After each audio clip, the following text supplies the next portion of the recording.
Welcome back to the show.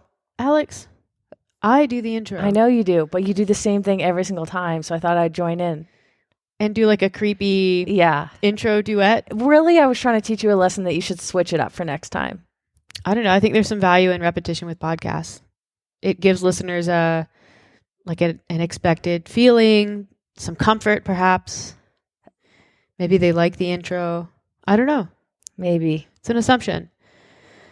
You know what they say about assumptions. Makes an ass out of you and me. Shouldn't do that. This is episode 84. I'm coming at you with an attitude today. Yes. Lots of lip, seems like. Lots of lip. 4 in total.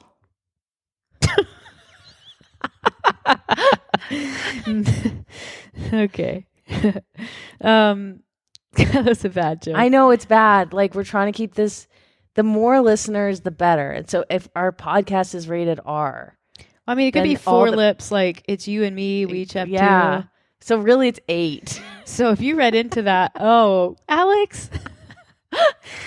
I was going to put it on the listener for like reading too much into your dirty joke, but you just put it right out there for everybody.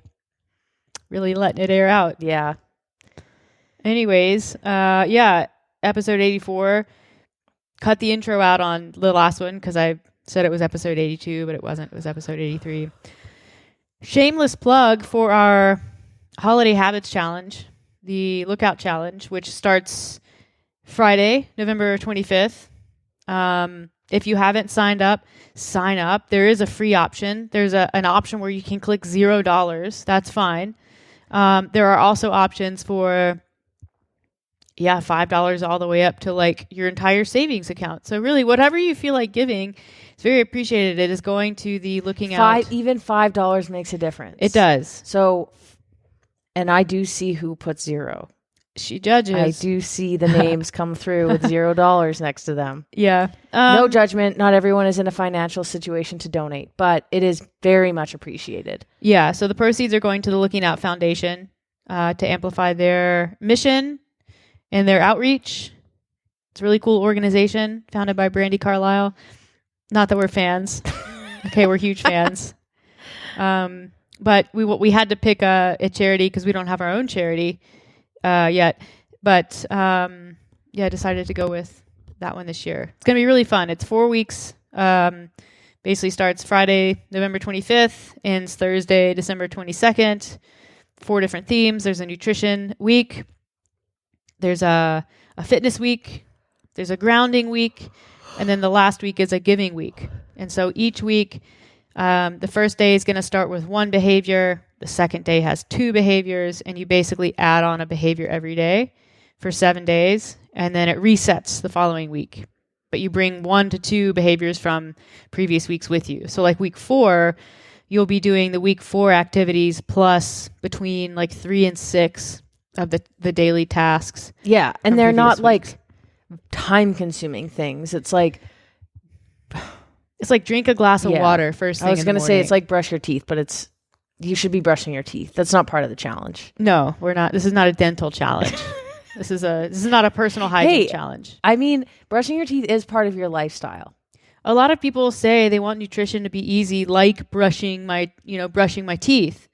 And you have to start somewhere with that. So we're starting with a glass of water. But the thing is when you're learning as a kid, your parents remind you a lot to brush your teeth. They do. And you have to be very mindful and intentional about that habit.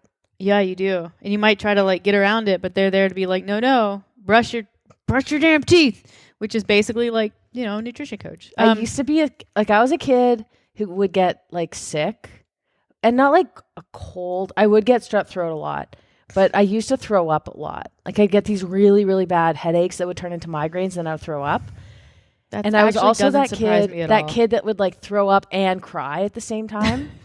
Like I could never just throw up. I had to be crying. Did you? Okay. It was so volatile that I cried. I have a really important question about which made it more volatile. Which one came first? The vomiting or the crying? I definitely would cry while I had a headache and like a migraine. Huh. Yeah. They were brutal. Yeah. But anyways, I would always start getting the headache in the afternoon, and then it would morph into the migraine, and then I would throw up at night. Oh. And that's when you have, and so my mom would be like, well, can you just brush your teeth? Again. The acid. Yeah. You know, your enamel. And you're like, what the hell is enamel? I just want to go back to bed. Yeah. Like, I don't give a shit about enamel, Mom. Also, brushing your teeth right after puking or right after eating is the worst. Yeah. There's like chunks in there. You're like, I don't want this in my toothbrush. Yeah. I'm going to throw this toothbrush away. It's just like, it's one of those things though. And it's like, you know, what happens when you brush your teeth one time? Nothing. But it's the lifelong habit of brushing your teeth that prevents dental issues. It prevents gingivitis. It prevents you from potentially having to have dentures. So it's a good habit. And lifestyle and nutrition can be a lot like that too. But the difference is a lot of folks, you know, as kids, you don't learn anything about nutrition or lifestyle because it wouldn't be appropriate to teach a kid necessarily some of the stuff that you have to work on as adults. But then as an adult, you're expected to just kind of be an expert in everything regarding your life and your health. So you can feel kind of silly needing to work so hard to build basic habits. But there's nothing silly about that. Imagine having to learn to build a habit of brushing your teeth. And that started at like 25. How many people wouldn't be brushing their teeth right now? Lots. If that habit wasn't built as a kid. Yeah. What are some other habits that you still have from childhood? That's a great question. You have to have at least one. I don't know. What about you? Well, I mean, it's not a good habit, but I still bite my nails. So, but that's something I picked up as a kid. And the thing is, like, I was scolded.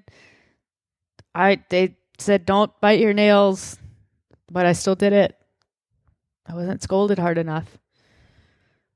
I think there's a correlation between some ADHD, nail biting. But anyways, that's not a good habit, but I do have that habit and it's very ingrained. But let's bring this back to the habits challenge. A lot of people who did it last year have told me that they still do like the lemon water in the morning, or they retain some of the stuff, the habits that they set forth in that challenge. And so it's exciting this year because we are bringing some of those habits and behaviors back. But we're also adding in some new ones that we haven't really done before, like specifically in the third and the fourth week. The third week is going to involve some grounding behaviors that are a little bit new. And then the fourth week is really new. And that's sort of a service week, which we've never done any kind of a service outreach week before. So I think it's going to be really fun. And I hope if you're listening and you haven't signed up yet that you do, because, you know, whether you do every single behavior every single day or you pick, 1 to 3 that you do every week, there's something in this challenge for everybody. So sign up. That's my pitch. All right, Alex, what are we talking about today? Okay. The other day, Meredith and I were sitting in the hot tub, I believe, and I was saying to her, you know what's weird is I don't remember the last day I had a bad day of training. And then it made me think, well, I don't really qualify my days as good or bad anymore, my training sessions. Yeah. I don't walk out being like, oh, that was a bad day, or I had a bad day in the gym, or a good day even. It's just, it was a good workout. Like, I enjoyed it. I made time for it. Yeah. I completed everything. I didn't get injured because I'm over 30. That can happen. That's a good day. It's like getting through it, enjoying myself. Yeah. Whereas when in CrossFit, when I was competing, it was very easy for me to label the days after the fact, or like even during. It's like, oh, I'm having a bad day, or even going into the gym with expectation. Oh, I don't feel well. I'm tired. I feel weird today. I'm really hungry. I'm probably going to not have a good day, or getting really nervous because, you have to max out your snatch or something. Yeah. And so then it kind of made us think about some other aspects of our life that's changed in the last few years. And so we thought it would be fun to do a podcast on life after CrossFit. And that's the title of this podcast, Life After CrossFit. And before we get into it, this is like our experience. There are a lot of people who compete in CrossFit, at a number of different levels, recreational all the way up to professional, and they get a lot of enjoyment out of it. It's very fulfilling for them. So this is not to take anything away from people who do find enjoyment in competing in CrossFit. I would say for a long time, we did too. I think that life has seasons, and we're kind of both in a season now. How we got here, I don't know that it's like one specific change, but I would call personally this a more gentle season in my life for myself. Doesn't mean I'm getting soft, but yeah, I think it's going to be really interesting to discuss that. But I did want to put that disclaimer out there and just say, like, this is not to say that our truth or our experience is the experience and the way that everyone should think or operate, but it may speak to people who find themselves struggling in one or more ways to find enjoyment in competition or in sport, or find that they're putting a lot of pressure on what they're doing every day. So yeah, and that can relate to your career path, what you're doing for school, relationships. I think seasons of life is a very broad, all-encompassing phrase. Yeah. So while we're speaking about CrossFit specifically, it does apply to other areas of our life and probably applies to other areas of your life, the listener. Dear listener. Yep. Let's go back to your point about having good days and bad days in training. I also feel that too, but what is really special for me is that I don't just have distinct bad days. Like I have days where maybe like things aren't really clicking, or, I don't hit numbers that are, I don't know, good. What is even good? But I don't put any like weight on those. It's just like, it's a day in the gym. It's a thing that I do, and then I move on. But I still have good days in the gym. And those days are always a really pleasant surprise. And like where you maybe you're like, oh, wow, like I hit that number. Yeah. Do you ever have good days in the gym that aren't about lifting? Like they're cardio based, or like you crushed a workout? Yeah. Obviously last week I hit a 180 pound snatch, which has never been a daily number for me. And, I don't know that, I can't look back on my training and be like, yes, I was working up to a 108. It was just the day, but it was awesome. Like it was a reminder, like, okay, not dead yet. But yeah, I have days where I just feel like things click easier. I'm like in a flow, the combination of movements is good. And I can be like, hey, that was a great day in the gym, but I don't put any pressure on it. Yeah. Come to think of it, I have those days too, where I'm like, oh, I didn't know I could do that. Yeah. Like I hit all those bar muscle ups unbroken today, or wow, like I felt really good on my handstand push-ups, or more skill stuff. And then running, I have like good days and bad days.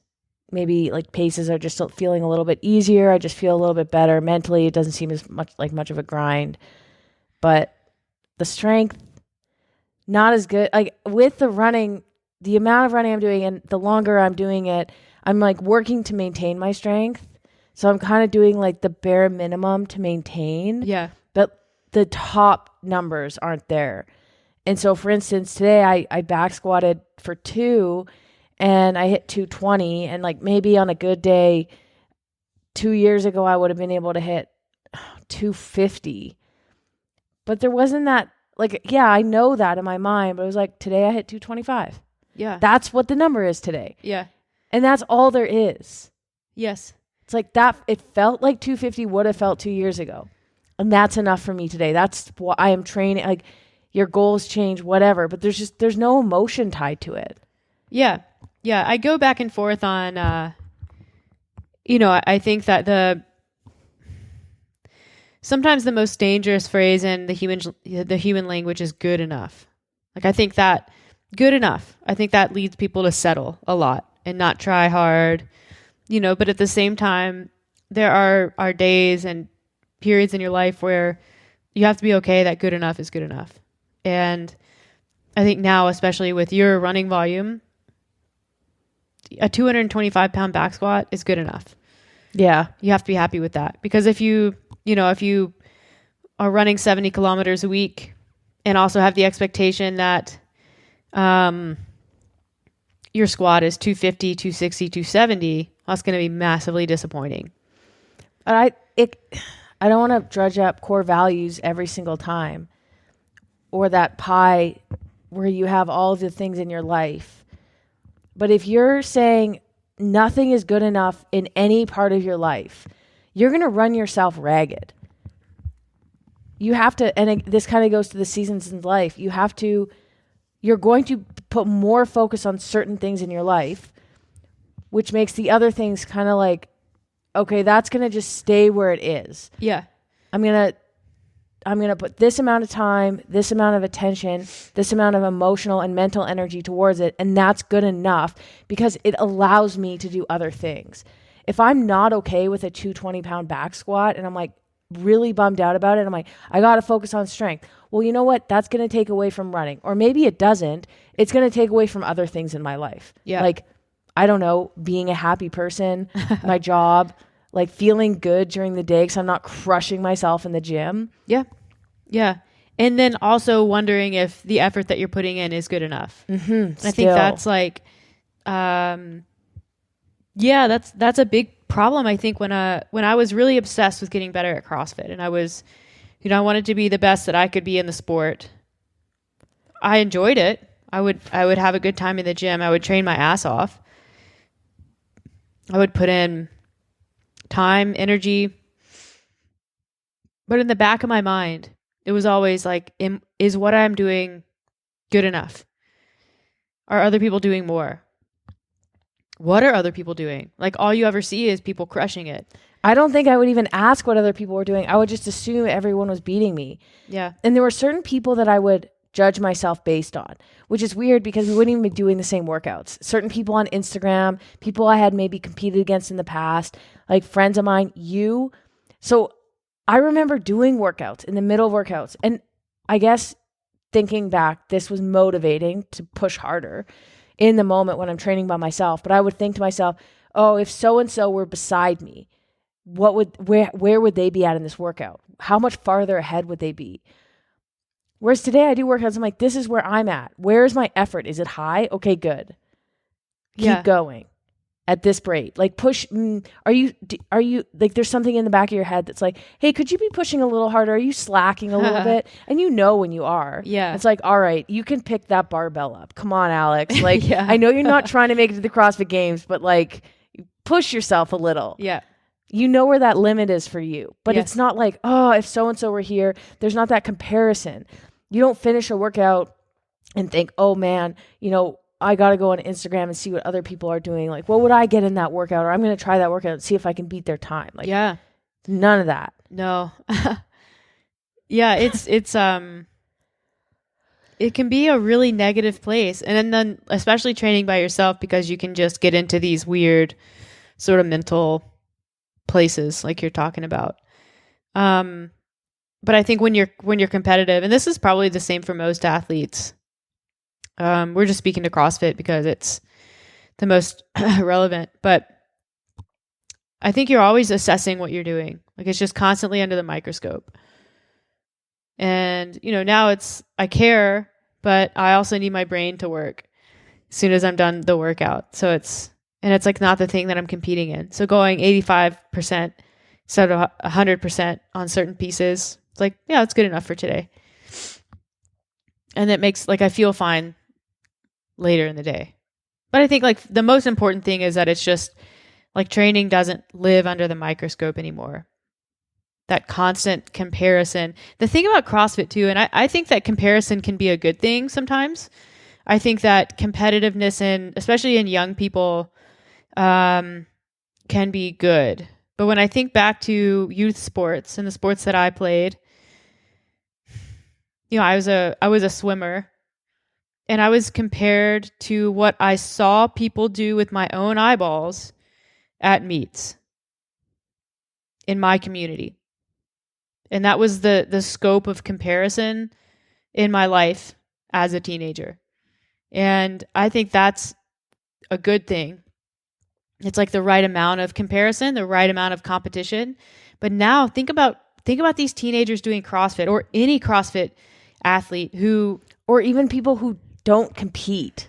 Yeah, just do CrossFit. Like, you are comparing not only against people in your community, but against every single person that you follow who also does CrossFit. Like, it's the scale of comparison now is orders of magnitude more than what I would say is like normal for healthy development, number one, and then also just like mental health. Like, it's very unusual for an entire community of athletes at all levels to be able to just like compare. Don't you think? Yeah. I mean, we've talked about how social media is toxic in that way, can be. Yeah, but even, yeah. I guess for the sake of drawing the analogy between like youth sports and CrossFit, the sport, like the scale of comparison is just inappropriate, I think. How is it, like, how do you not develop some insecurities as an athlete? Unless you're just like winning everything. I don't know. Maybe there are some people who have an easier time with that, but. Sorry, what's the difference between the youth sport and CrossFit sport now? It's not social media? It's social media as a tool for competition and comparison among your peers. Oh, like competing in the open. Yes. Okay, yeah. Yeah, like you're never swimming against every single person in the entire world as a youth athlete. But every year the open rolls around and people just get this like massive anxiety, like, well, what if my percentile goes down? Yeah. You know, what if I'm not as good? And it's like, so what? Like, maybe there's more people who are doing CrossFit now. Maybe there's more people who signed up for the open. Yeah. Like, maybe the workouts just didn't come out in your favor. That's another thing is CrossFit, it's measurable, but it's not. Well, it's like, for example, when you are running 10 kilometers, there are benchmarks that you know you're capable of hitting if you train, or just generally you know what your times are. In swimming, I'm not a swimmer, but I imagine it's the same. It's like, this is my 100-meter breaststroke. That's where I'm at. It's this far off the world record. I am trying to get faster. But you have a really good understanding of kind of like where you are in relation to your peers, or in the world even. With CrossFit, you will never have that.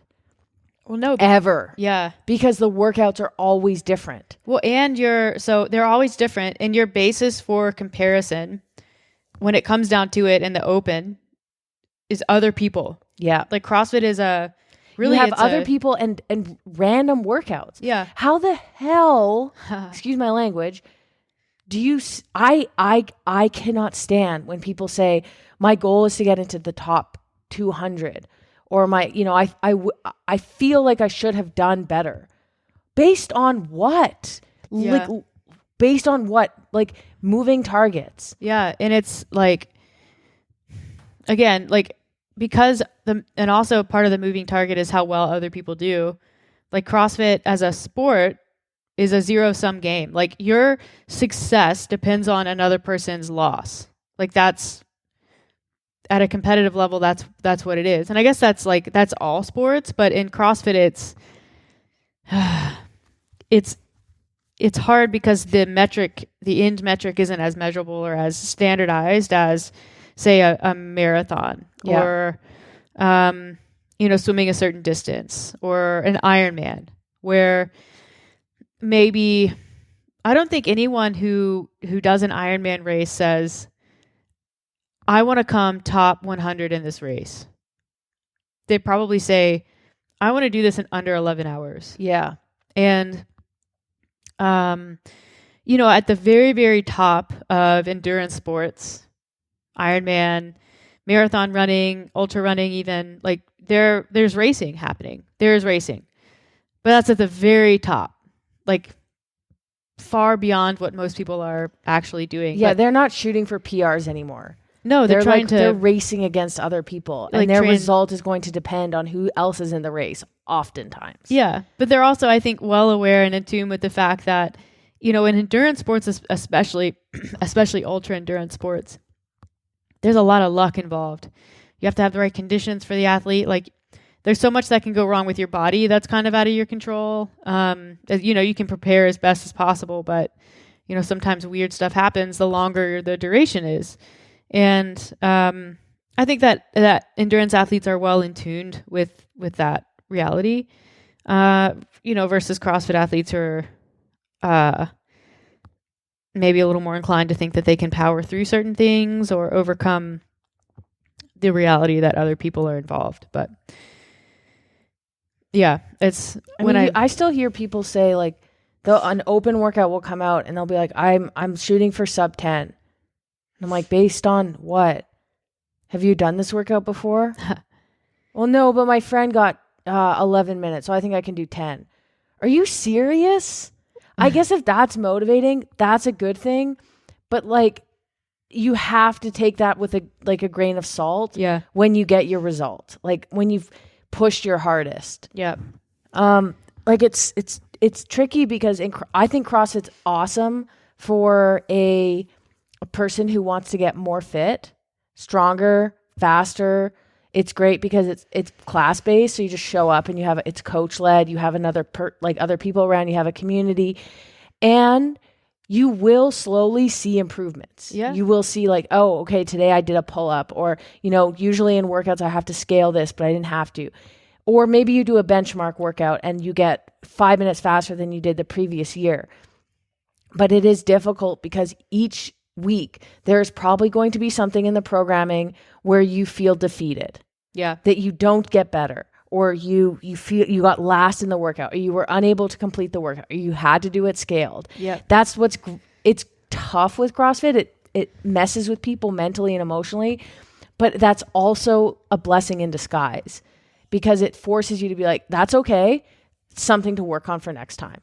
Or I didn't have a great day in the gym today. Why is that? And stay curious. I think it's really healthy to have that, but it can also be unhealthy if you take the comparison or you really get down on yourself. Yeah. Or you expect, like, I think a lot of people run into, like, they think that others have an expectation of them to perform at a certain level. So when they don't, it's like, oh, well, what are people going to think? Like, no one cares, actually. No one cares, especially in CrossFit, because everyone is so caught up with themselves that they don't have time to care about you. I have never once, and it's funny because when somebody walks into a gym and they see me in a class, the first thing they think, and they've told me this, like, oh, Alex in the class, don't watch.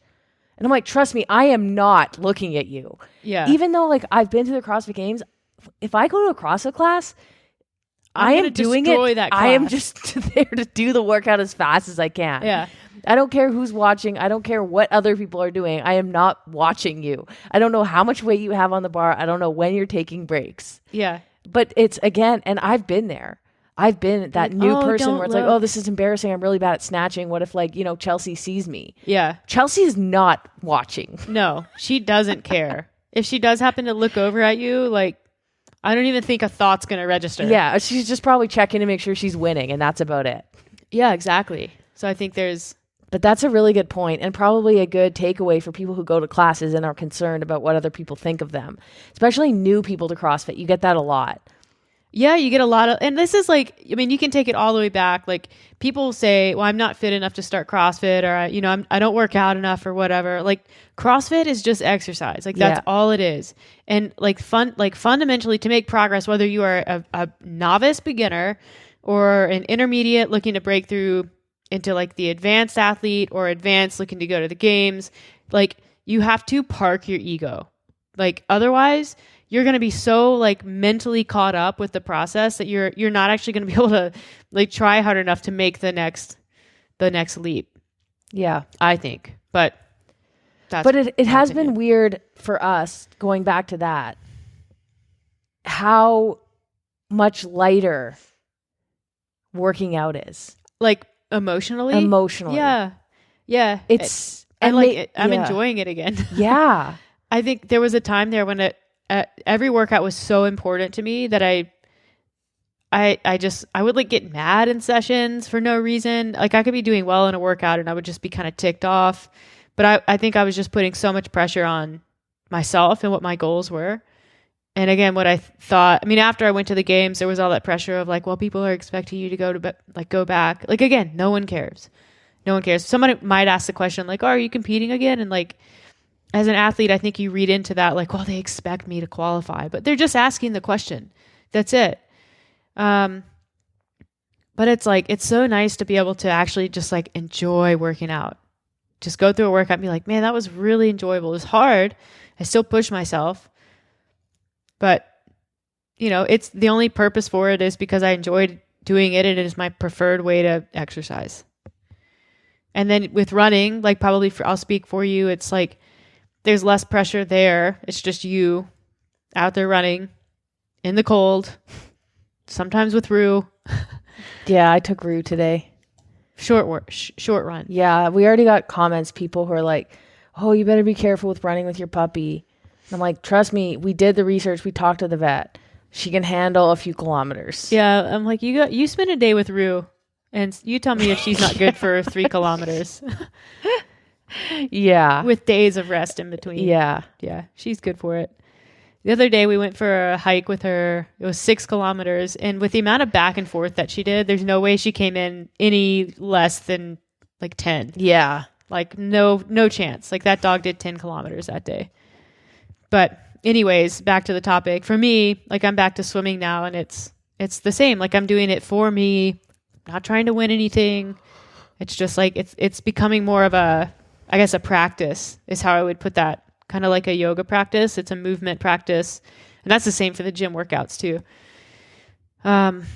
Just a daily meditative practice. And it's nice. Let's move on and talk about how your body image has changed since being done with CrossFit. And again, being done, I'll qualify this. We still work out and do CrossFit classes, like based workouts. We don't do classes. We do once in a while if we're like dropping in at a random gym. We do functional fitness. Yeah. And when we talk about CrossFit, I think functional fitness counts. Like if you're not going to a CrossFit class, you're doing personal programming or something like that, it still counts. Yeah. It's all the same. Yeah. Yeah. I mean, I used to feel like I had to take videos all the time. And then the mental conversation I would have with myself was like, well, what am I wearing? Is it like, do I look good enough to video? What's my hair doing? Should I take my shirt off? Should I leave my shirt on? What's my belly look like today? Am I looking lean? What's the lighting like? Do I have a good tan? I know. Like all of that runs through your head because you feel like, number one, you have to share what you're doing. And then because you have to share what you're doing, you have to not only be doing a good job, but you have to look good doing it. And so there's just a lot of like nitpicking on a physical level. Like I would not say that I was ever like narcissistic, but I was pretty like obsessed with appearance there for a while. Not like, I mean, there are some people who are way more obsessed with appearance than I was. I would say concerned. Very aware. Yeah. Yes.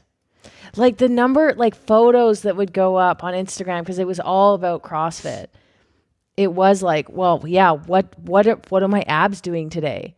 Like, yep. Partially because it's not that we made money on CrossFit, but we both had sponsors. Yep. And like the more likes, the more followers you get, the more money you make. Like, and these are for people. There was only 1 year where I wasn't making money. I graduated from university, I took a year off, and then I started making money. Yeah. So for the majority of my time doing CrossFit, I didn't need to make money from social media. It was only 1 year, really.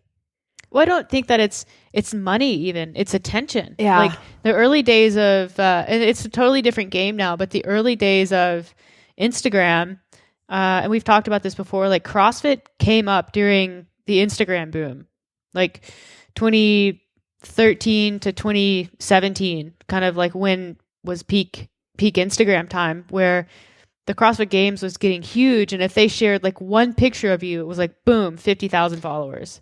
And so I think that there was a lot of clamoring for that type of attention, especially on the female side. And at the time, mean, I have my theories about why certain aesthetics were valued over others from like a CrossFit Games media standpoint. But you saw a lot of the like really small booty shorts, like, never ever a top. A very specific type of aesthetic was becoming popular and celebrated in CrossFit versus, and this is going to be a tangent and I don't care, versus now, just watch Rogue Invitational or even the last 2 years at the games where, Noble has taken over the uniforms and you see a lot more women wearing the biker shorts. Like, hello, they're way more comfortable to work out in than booty shorts. And you saw that at Rogue, even more so because there's not the control over the uniforms, but you're seeing, less revealing clothing on the women's side. And I think because we've moved into a time where performance is being celebrated just as much as, if not more than like an aesthetic. So you're seeing like the, baggy t-shirts are coming back and there's less skin visible. Even on the men's side, I would argue the same. Yeah. I think they're like, I want to perform and I want to wear what's comfortable to perform. And that's great. And those performances are what's being like celebrated and put out. And I think that's awesome. So that's a shift that's Why occurring. do you think that is? You want me to tell you my hypothesis? This is a total speculation, but I'll say it. There was a different set of people involved at CrossFit Media for that kind of peak time, really since CrossFit's inception. The games started, 2008 or something? And like Sivan and his crew were involved with CrossFit Games Media, a lot of the CrossFit Journal stuff. And I think that like you can tell Sivan's just like kind of obsessed with appearances. And that's on the men's side. Like he gets a lot of flack for being kind of a creepy dude to women, which he is. But like he says some creepy shit about men too. And I think he's just very, very obsessed with this specific like aesthetic of CrossFit Games athletes. And, because he's the guy that's in charge of who's making it on, the main site, who's making the picture there, who's, getting filmed, who's getting photographed, what's going on the accounts. I think that there was some motivation to be and look a certain way because people like that were the ones in charge of basically creating celebrities. Yeah. And I don't think it was just Sivan. I think it was a general. Yeah. And I'm saying Sivan, I don't know any other people. No one else has been as big of a figure, but the Buttery Bros. Yeah, but I don't think they were as involved on that. They were more the documentary people. Yeah. But who knows? They could have been. So, but anyways, I guess the old media team, I'll just generalize and say that. And you just go back and look at the games media from like 2015. It's just asses everywhere. White booty shorts, asses. That's all you see.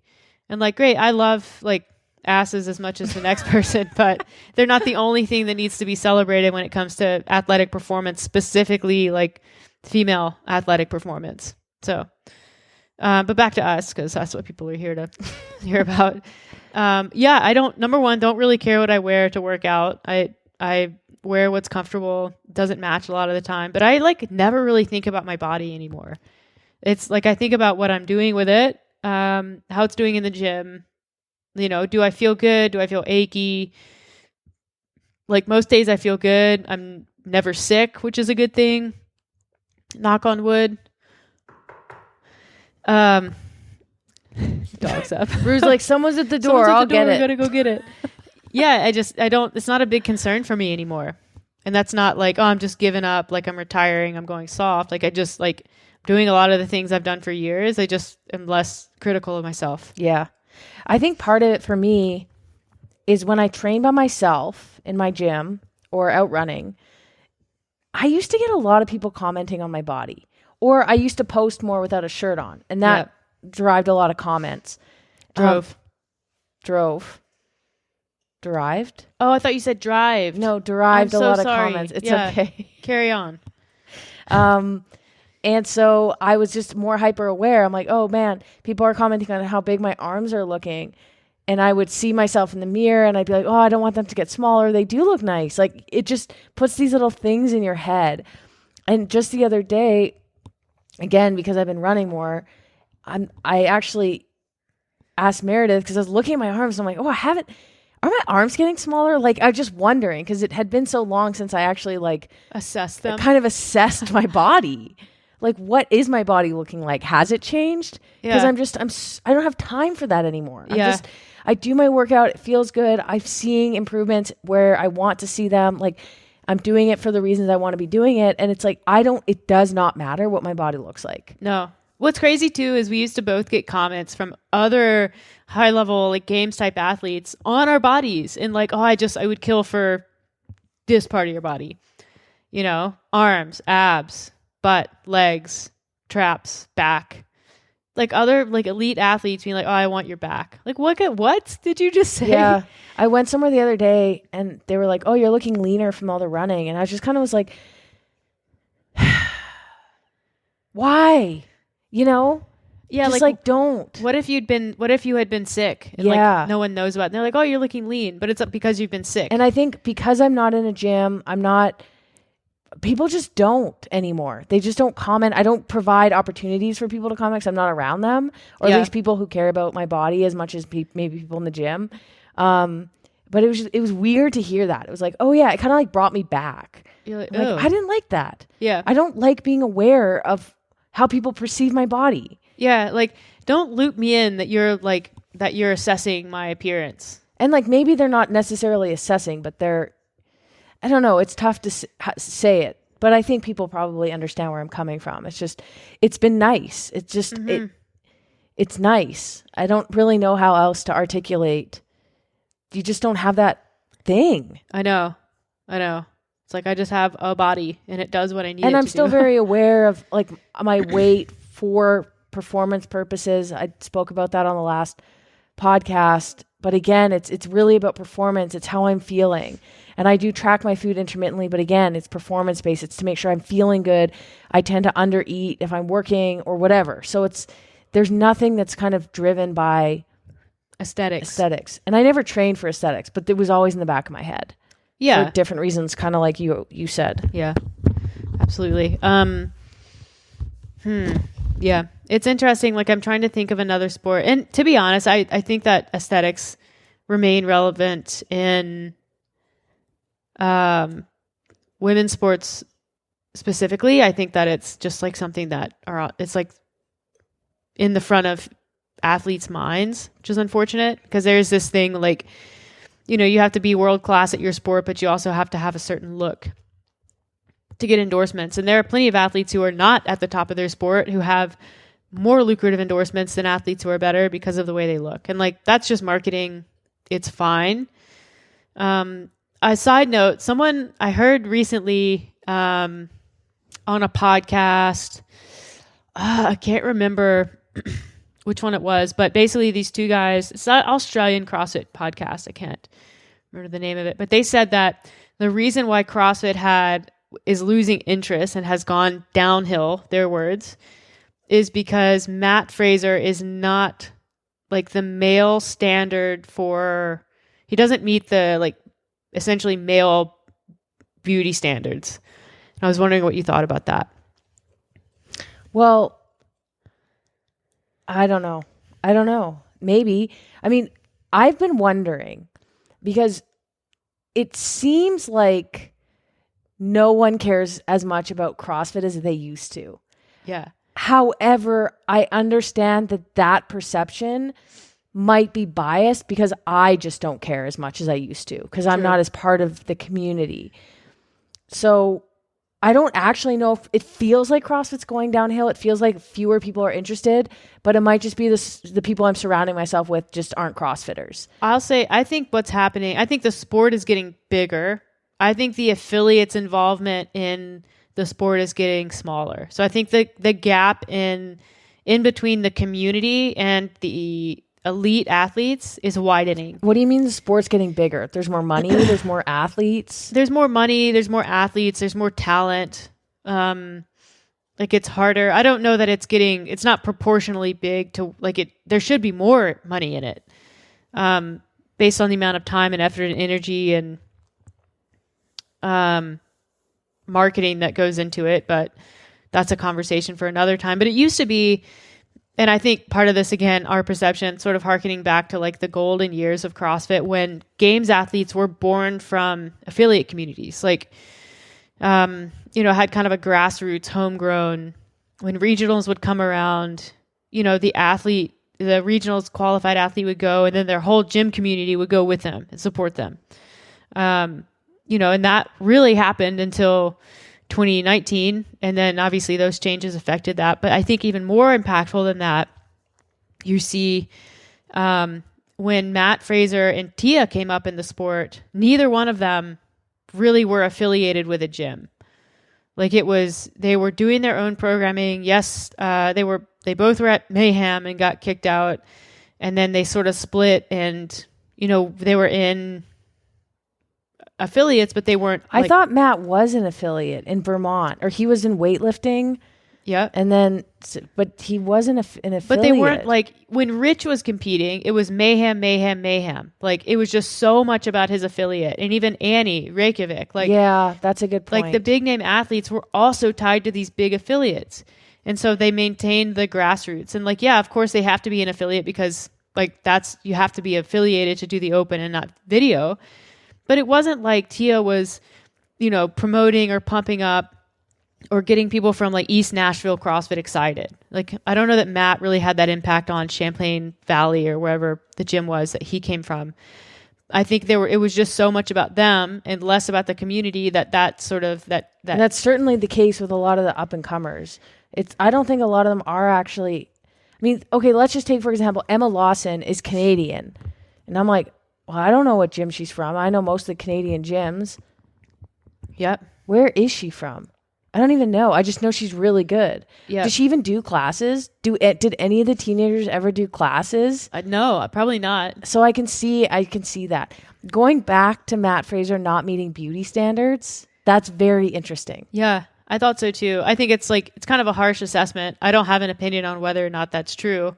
But it's certainly like you see Rich Froning, who is this sort of like Adonis looking, and he's like an Ultraman hunter dude from Tennessee. Like he's the macho man and he has an amazing aesthetic. And, he was he kind of built CrossFit, I think.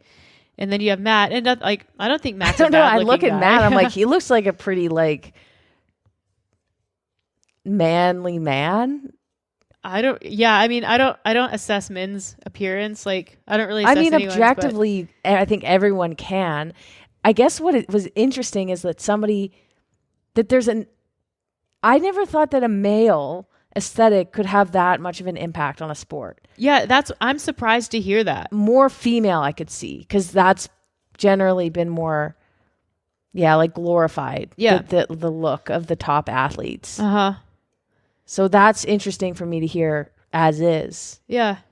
I don't know how you would even assess that. I don't know. What's the most interesting is if CrossFit at any time was ever tied to an aesthetic, like, which I'm sure that it was, because I'm sure people see pictures of Rich Froning and they're like, well, I'm going to go sign up for CrossFit because I want to look like that. Notwithstanding the fact that people tend to look the way they do because of their genetics and less about their... Rich is very good looking though. Yeah, he is. He's a good looking man. Yeah. Yeah. Always has been. Anyways, so moving on. What's the next? This one is an interesting one because I tend to look at some athletes and wonder to myself, why are they still competing? Yeah. And I just, again, that's my values. I'm putting them on somebody else. Everyone has different values. But I think there are a number of athletes out there in every sport or even in career paths. And they do it because it's just who they are. Yeah. It's their identity. And I think if the option of like leaving that, the sport, a career, it's like, what are they? And you see this a lot. You hear this a lot with Olympic athletes. I think it's a little bit more public. When they leave the sport, they're very lost. Yeah. And that makes perfect sense. I mean, look at Michael Phelps. He's been a swimmer. He's known as this Olympic athlete swimmer for so many years. Like the best swimmer ever. What else is he? Yeah. And I think that's really difficult for athletes. And I think CrossFit is that. It's for a lot of people. It's like you've identified so much. Your identity is tied into your social media. When you quit the sport, what are you? What do you even do? Yeah. And I think the difference, like Olympic, and Michael Phelps is the best that there ever was. And he struggles with that. So how does someone who doesn't have that number of medals feel? And I think it's a really common thing. I don't even think it's about success. Yeah, no, I know. I think that it's a bit more transcendent than that. But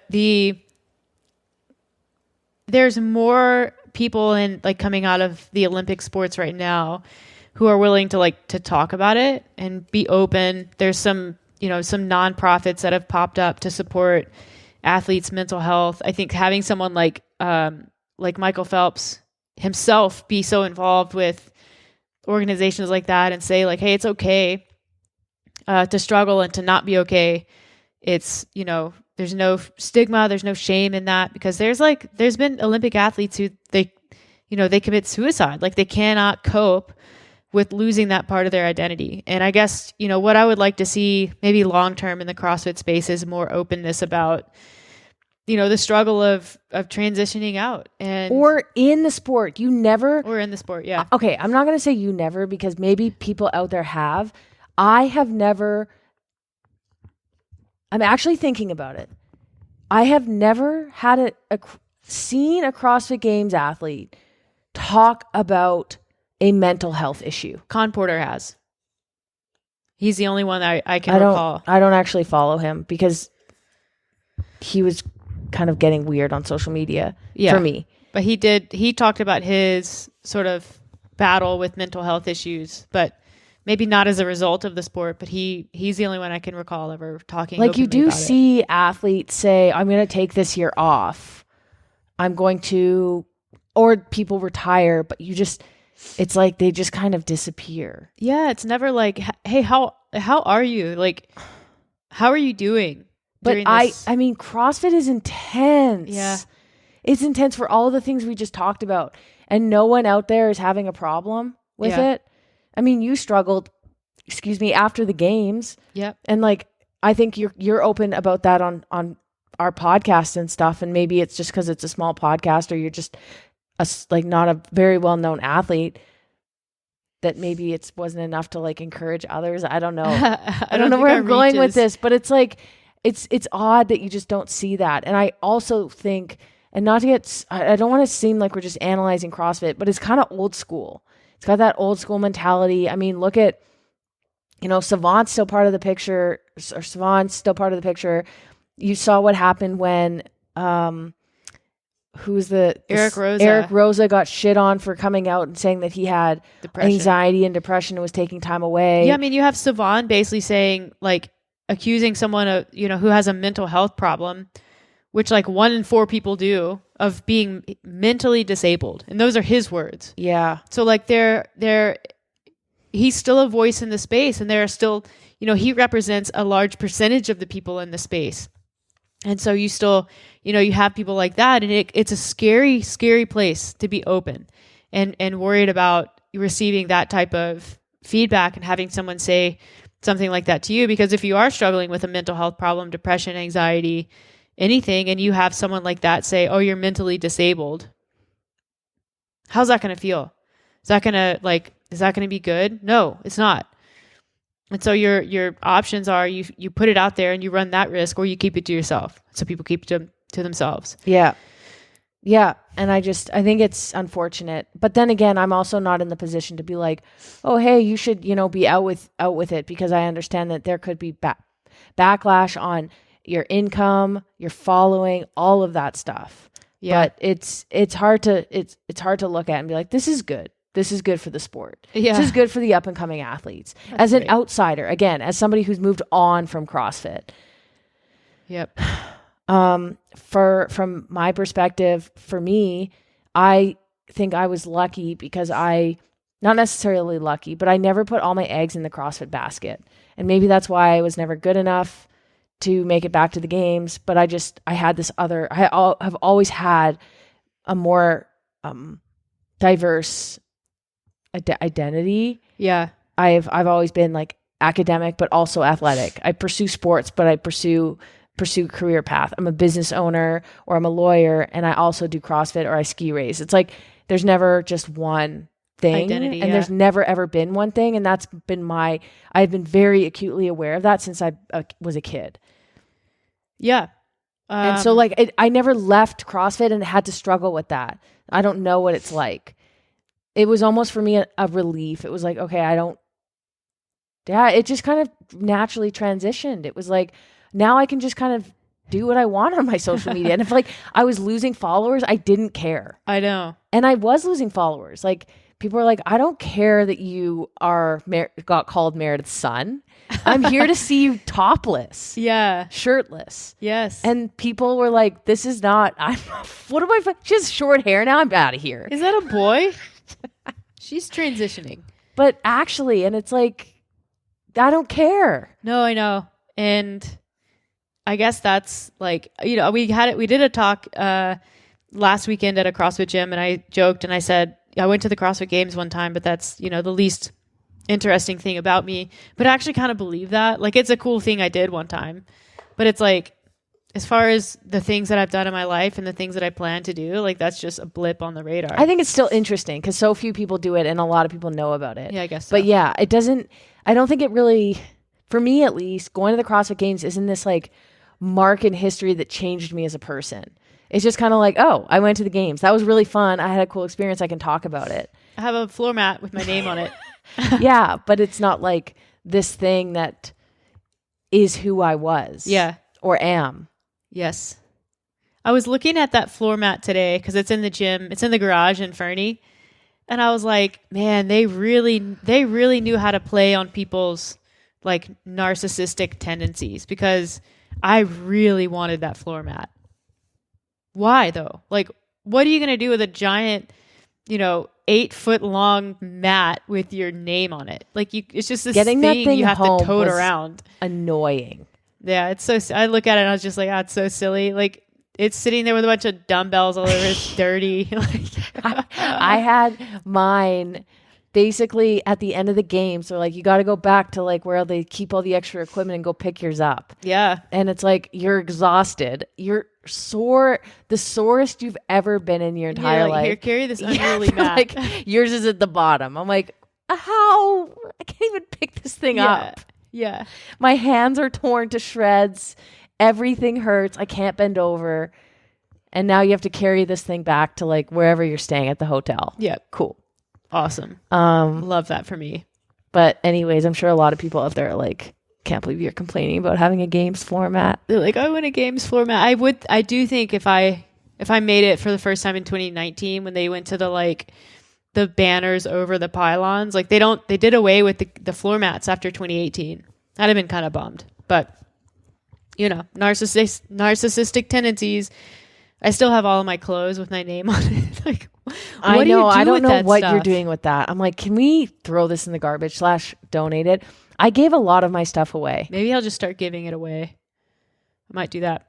It's like no one cares anymore, though. If you had given it away in 2018, people would have been stoked. I know, it's like Reebok stuff. People have moved on. I'm to sure Noble. There might be somebody out there. Yeah, you might have that one fan. Maybe that one fan is still around, kicking around. They're like, if you're out there, Meredith is giving away her old games stuff. I used to get notes from the woman who bought my games bike for her son, the Trek bike that we rode, because it still has my sticker on it. So that was cool. I still have my orange lifters and my orange cleats. The cleats are really cool. If anybody out there wants some orange lifters, let me know. Like Legacy, Reebok, not the big heel, like the Reebok, the lifters that are also trainers. Yeah, they're actually awesome. Very functional.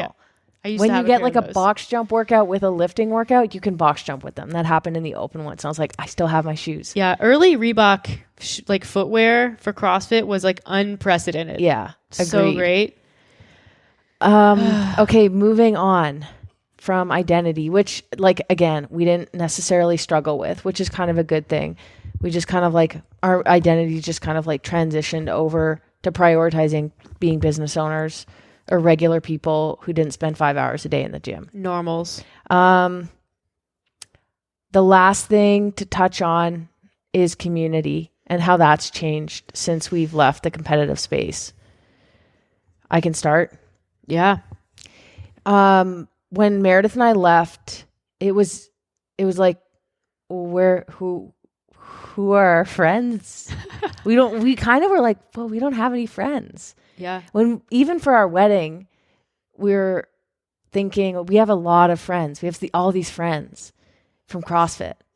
And then we started thinking, well, for starters, none of them live in Calgary. Yeah. They're strewn around the world. And how many of them, and maybe this is just us, but there weren't a ton that were like, are they like wedding friends? They're just kind of like friends that, yeah, I could talk to them for hours, and I've done all these things with them, and I've been on teams with them, and I did Ragnar with them, and it was great, and so many things in common, and I talked to them on social media, but are they like friends, or is it just because you have this thing that's so big in your life in common? And now that we're not doing that, it's kind of like we're just in different places than those people. It felt like to me. Like they're still friends. I would consider them friends. Like I would, Margot and stuff. We went to go visit her once. She's still a friend. If we were wherever she's living now, Vegas, we would hang out. But yeah, there's not that. It's not that. You find a new community. Yeah. It's like, one of my clients was telling me that she knew of this man who retired, and he felt like he had all these friends, and then he retired and he realized he didn't actually have friends. He just had coworkers. And that was really a sad realization for him. Yeah. And now that I'm out of CrossFit and I'm making friends who mountain bike or just in Calgary or, clients who transition to becoming my friends, it's a totally different type of relationship. And it's nice. I think so. You still have different things in common, but it's not this obsession over CrossFit. It's not this like frenemy too. Yeah. Where it's like, we'll be friends tonight, but tomorrow we're competing against each other. Yeah. And there's always in the CrossFit friendships, there's always this like underlying tension of competitiveness. And I don't know if that's because that's actually real or just because CrossFit selects for kind of competitive people, but there's always that, like, you're always kind of sizing each other up subconsciously. That's not me projecting, that actually happens, but yeah, I completely agree. It's been nice to build some new friendships, even with people who I would consider friends before, getting to really become friends now is great. I love it. Yeah. I was having more like mental energy for other people, I would say. Yeah. And just old like CrossFit friends, connecting with them on a different level, like a more like life level. It's like, what is actually going on in your life? I do not care what your Fran time is. Yeah, I don't. Or what your macros are. Don't care. But I would say on the last note of life after CrossFit is how our relationship has changed. Yeah, I mean, that same underlying competitive tension is gone. I think just like you have more emotional energy for people. Like the other day when you snatched 180, I was actually happy for you. Instead of being like, screw you. Yeah. Yeah. And that's like, I'm laughing, but it's not a joke. Like you really shouldn't be using your partner as like a measuring stick. But it's hard not to when you're competitive with them. And that's not just same-sex couples. I think that happens in heterosexual relationships as well. And that's not just CrossFit. I mean, I think if you were running, I would feel the same. I am a naturally very competitive person, and so are you. But it's allowed us to find different things to focus on. Yeah. And support each other in those endeavors without feeling like you have to beat the other person. I read something online the other day, and it was it pertained to running, but it also would hold true for CrossFit or any other physical endeavor. And it said, your body doesn't know mileage. It only knows stress. And so I think when you consider stress as a large, it takes up a large amount of energy to manage it. I think when your stress is quite high from training, you just don't have emotional energy or the right energy for your partners all the time. Especially when the part of the stress comes from the comparison and then the nerves and the anxiety and the unknown and that kind of thing. I would argue that holds true for work. Yeah. I think that's a big factor in people's relationships. We feel it sometimes. Yeah. It's like when we start feel like arguing or feeling like disconnected, or it's like, hey, we haven't spent any actual quality time together. And it's like, oh yeah, it's because work's been really busy. Yeah. Or we'll be like, how come you don't love me anymore? And it's like, I do. I don't say that. You say that. Do you even love me? And I'm like, Alex, we haven't looked up from our computers in 4 days. You can't ask me that question. If love should triumph over hard work. If you really loved me, it wouldn't matter. Just so outrageous. It's like, what have you done for me to show you love me? And I'm like, that's not how it works, which is literally what you say. You show me attention, I don't show you attention. It's so funny. I'm sure this is like a pretty common thing in relationships. We won't unload on you guys, but yeah. Well, thanks for hanging in there. If you made it this far, send us a balloon emoji on the next check-in. If you're a client, feel free to send it to our other coaches as well. It'll be like, what's this balloon? It'll be like, well, it's for the podcast that you haven't listened to One of my yet. clients did send a blowfish, and randomly she was like, you guys are too hard on yourself, and then sent a blowfish. And I was like, was this meant for me? I totally forgot about it. Yeah. Yeah. So this one episode is a balloon. The red balloon emoji. So thank you for listening. It means a lot. Appreciate it. If you have any suggestions or want to hear us discuss anything specific on the podcast, send us a DM or an email. We do have a list. There's been a couple people who have made some requests, and if you have, we have it. We're working on it. It sounds like we might switch our podcast production over to a professional. Maybe around the new year. So we'll see how that changes things. But yeah, it really means a lot. And I'm going to shameless plug it again because it really means a lot to me. Please sign up for a holiday challenge. It's going to be great. There's not as much social media going on with it this year. You don't have to post every day. It's just we want you to do it. We want you to donate if you can. We want to connect with you as members of our community. And just get you feeling good and grounded and right and healthy and happy during a time of year where it can be really easy to ignore your physical and emotional needs. So sign up. I think you're going to like it. Alex, anything else? I'm signing up. That was a great plug. Awesome. So glad it worked. Till next time, Meredith, Alex, Ivy, and Rue out.